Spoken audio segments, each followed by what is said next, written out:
Yo, what's happening, boys and girls? How the devil are we? Shanksy here, and today we're in for a bit of a new video. I'm going to trial this in as well as the buy or not to buy videos.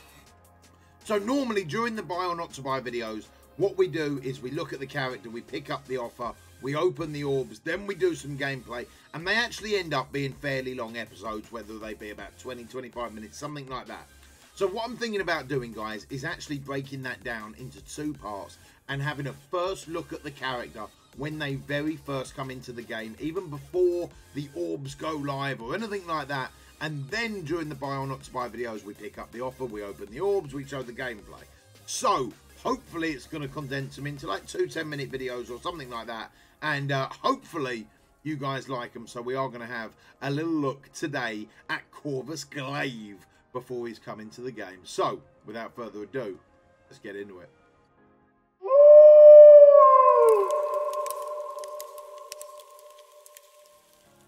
Right, so Corvus Glaive is going to be coming into the game. He is a villain, cosmic skill brawler, Black Order. Now, the more that I'm looking at Black Order, the more insane they are looking each and every time. He comes in at base power 105. Now, he is 100 shard unlock, boys and girls. What does that mean for you? Well, it means when he first comes into the game as an offer, we know for a fact he's going to be a $50 or £50 deal, as all 100 shard unlocks are. When his offer drops, it's going to be 55 shards plus 8 orbs. So it's a guaranteed unlock, but at a steep old price of £50. Is he worth it? I don't know. Let's have a little look. So his base stats is 115 health, 45 damage, 5 armor, 90 focus, 75 resistance, 130 crit damage, 10% crit chance, 101 speed that makes him quick but not super quick, 0% dodge chance, 0% block chance, 25% block chance, block amount, and 100% accuracy. Now, 101 speed is it's okay. It's certainly not setting the world on fire by any stretch of the imagination, but it is okay. Now, what do his skills look like? And more importantly, it's going to be down to the rest of the team. And in my opinion, on the to buy or not to buy side of things, it really depends if you're going to be hard going on the whole Black Order team. Now, it all depends how big your Thanos is as well, I suppose. And I know there's some of you guys out there with some pretty damn chunky Thanoses. And this whole Black Order team, it just revolves around making Thanos an absolute beast. So, Corvus's first ability, his primary ability, is Shadow Slash. That is attack primary target for 60% piercing, clear 1 positive effect. This attack cannot be blocked. If Proxima Midnight is an ally, this attack cannot be dodged. 20% piercing, so that goes up to 80% piercing. Then it goes up to 100% piercing, plus clear 1 to 2 positive effects. At level 4, it goes up to 120% piercing, plus 50% chance to gain an assist from Proxima Midnight. Then we go up to 140% piercing at level 5, 160% piercing, and always clear 2 positive effects at level 6. And at level 7, it's 180% piercing, and always gain an assist from Proxima Midnight. Now, we already know Proxima Midnight deals some pretty decent damage as well. So as a basic attack, with that being piercing damage as well, oh baby, that's pretty damn spicy. That is pretty damn spicy. His secondary ability, so his special ability, is Bloodletting. Attack the most injured enemy for 160% piercing, ignoring taunt and stealth. That's huge. That is absolutely huge. So he will always attack the most injured enemy on the enemy team, regardless if they're hiding behind a tank or if they're stealth. So straight away, this is actually going to be really good for teams like if you're going up in war offense, if you're going up against Asgardian, for example. Many of us want to target the Thor first, then the Thor takes over that Loki's passive, goes into stealth. Not going to happen this time. he is still going to attack through that and hopefully drop that Thor with 160% piercing. Then that goes up to 200, 240, 280, 320, 360, 400% piercing at level 7. Now, 360 and 400, I don't know if it would warrant tier 4s in it. I really don't. I would definitely say take it up to level 6, but I don't know if it would warrant the level 4s in it. So it'll be a tough call. We'll have to see how much type of damage it does when he's in the game, when he's leveled up. But I don't know if I would be putting tier 4s into that ability straight away. Where the primary ability, the basic, I would probably tier 4 that to always gain an assist from Proxima Midnight. It's almost like Miss Marvel's passive, where she's gaining an assist from a hero brawler. We know how much that ups the damage, right? We know how much that ups the damage between Yo-Yo and Black Bolt when she's always calling an assist. It's pretty damn big. So this would be a maybe for me, tier 4 in. This would be a probably not. Then his ultimate ability is Grim Glaive. Attack primary target for 80% piercing.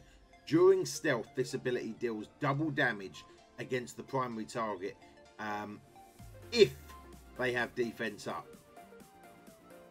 Okay, so that's a bit weird, right? So attack primary target for 80% damage, then piercing damage. That's piercing damage. And during stealth, so he's got to be stealth. This ability deals double damage against primary target if they have defense up. So he's got to be stealth, and the enemy's got to have defense up. That will deal double damage. Ultron's ability also, his special ability, sorry, his ultimate ability also deals double damage against targets that are defensed up. So we know how devastating that type of attack can be. But the fact that he's got to be stealthed as well, I don't know if it makes it all that amazing. But attack all adjacent targets for 80% piercing as well. Now that is pretty big. That is an AoE piercing damage. Then that goes up to 120 damage at level 2. Goes up to 160 damage and 120 on the secondary targets. That then goes up to 200 and 160 on the secondary targets. That goes up to then 240 and 200% on the secondary targets. Dear, oh dear, oh dear. That then goes up to 280 on the primary target. And then that goes up to 320 on the primary target. And I believe 240 on all additional adjacent targets. That is pretty big. Piercing damage, ignoring that armor, is actually going to be super, super helpful against a lot of teams, especially against tanks as well, if you've managed to get stealth. But how do you get stealth in Corvus Glaive? Well, let me tell you guys real quick. It's all about his passive ability, Loyal Lieutenant. On spawn, gain offense up for 2 turns. On ally Thanos turn, if he doesn't have the Mind Stone, grant him the Mind Stone. And offense up for 2 turns. That is pretty damn massive, especially for you guys out there with them real chunky Thanoses. This character can only do this once per match. So it's only going to be the first time that your Thanos goes. He's going to be granting the Mind Stone, and he's going to get offense up for 2 turns. When an enemy or this character drops below 50% health. So that's huge, guys. When an enemy or this character drops below 50% health, gain 1 stealth, up to a max of 2. So gain 10% damage. Black Order and Thanos allies gain an extra 10% damage, and that is at level 2. While in stealth, gain 20% crit chance. Again, he's going to be stealthing a lot.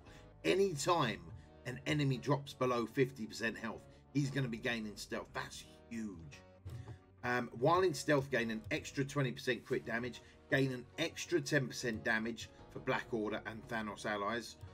Then, at level 5, when in stealth, gain an extra 20% crit chance. So that goes up to, I think, at his current crit chance, I think that goes up to like 80% crit chance, which is crazy. He's going to grant an extra 30% damage to himself, Black Order, and Thanos. Oh dear. That's all round pretty damn massive, right?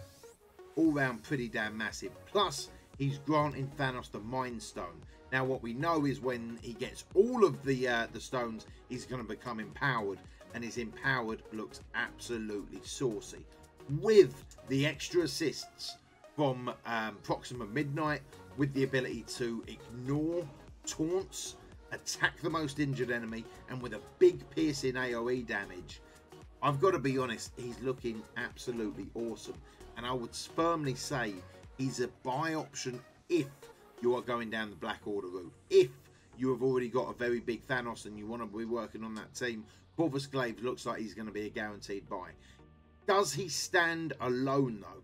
Would you put him into a team without the rest of the Black Order? And I've got to be honest, guys, looking at this, I probably would. The fact that when an enemy drops below 50% health, gaining that stealth up to a maximum of 2 turns, then with the extra crit damage, the piercing damage, I think he's going to be a real solid staple for any roster at this point in time. So yes, he's 100 shard unlock. Yes, he's going to be coming in super expensive. But when you put it all together, I think he looks like a really solid character. So hopefully he drops sometime soon, and we will be doing the to buy or not to buy video. And once we see him in action, be able to make a much more informed decision. Guys, I hope you've enjoyed the video. I hope it's helped. I hope it's given you some insight into Corvus Glaive. If it has, you know what to do. Smash that like button, subscribe for future content, leave me a comment down below, and I'll do my best to get back to you as quick as humanly possible. But as always, guys, thanks for watching, and I'll see you next time. You take it easy, boys and girls.